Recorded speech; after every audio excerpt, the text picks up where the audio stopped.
Hoje eu queria convidar você a refletir sobre algo muito sério, só que muitas vezes é tratado como normal.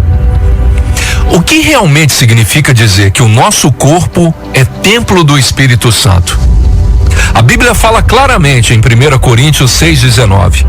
Vocês não sabem o que o corpo de vocês é templo do Espírito Santo, que habita em vocês, que lhes foi dado por Deus. Vocês não pertencem a si mesmos. Vocês foram comprados por alto preço. Portanto, glorifiquem a Deus com o seu corpo. E isso muda tudo. O nosso corpo não é vitrine, não é objeto, não é instrumento para chamar atenção. É morada de Deus, morada do Espírito Santo de Deus. E hoje, infelizmente, nós vivemos numa geração que confunde valor com aparência.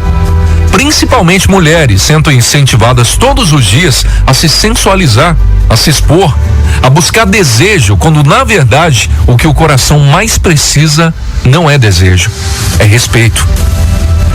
Ser desejado passa, agora ser respeitado permanece para sempre. E quando nós entendemos o que somos, templo do Espírito Santo, as nossas escolhas mudam. A forma de vestir, de falar, de agir, de se portar. Porque nossas atitudes podem glorificar a Deus ou podem envergonhar o nome dele. E a Bíblia faz um alerta lá em Romanos 12:1. Ofereçam seus corpos como sacrifício vivo, santo e agradável a Deus, que é o culto racional de vocês. Ou seja, viver para Deus não é só ir à igreja, é viver de forma que Deus seja honrado em tudo na sua vida. E isso também reflete diretamente no casamento. O casamento é um projeto divino, não uma invenção humana. Em Gênesis 2:24 a palavra diz: por isso o homem deixa pai e mãe e se une à sua mulher, e eles se tornam uma só carne.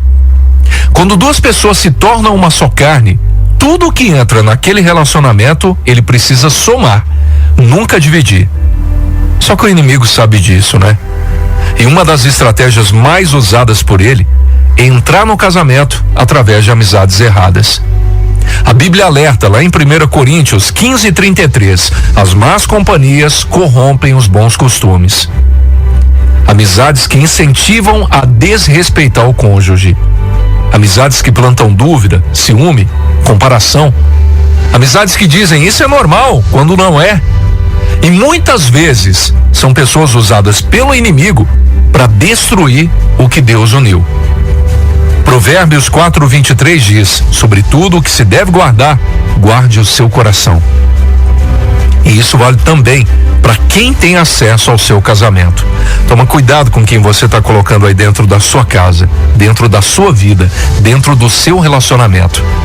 Hoje o inimigo está atacando fortemente a família, porque ele sabe, família destruída gera filhos feridos, adultos inseguros, uma sociedade doente, como a gente está vendo. E a família é a base de tudo. O Salmo 127:1 declara: se o Senhor não edificar a casa, em vão trabalham os que a edificam. Sem Deus no centro, qualquer casa fica vulnerável. E quando falamos de corpo, de casamento, de família, a gente precisa lembrar, tudo começa com santidade, não com perfeição não. Santidade é decidir todos os dias agradar a Deus.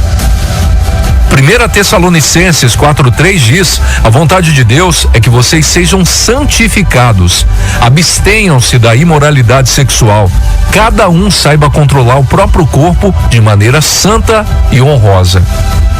Controlar o corpo não é repressão, é sabedoria.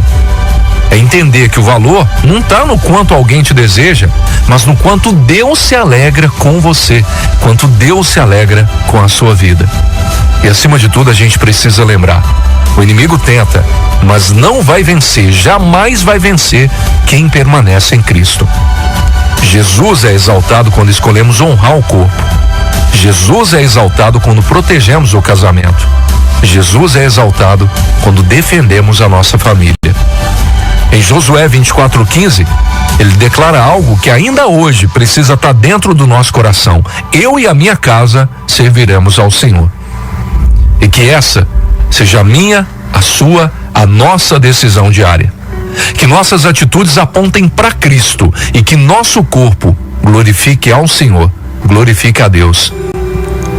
E que nossos relacionamentos sejam protegidos pela palavra do Senhor.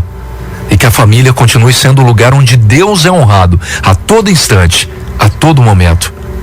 Porque quando Cristo está no centro de tudo, o inimigo jamais prevalece. E aquilo que Deus construiu, ninguém pode destruir.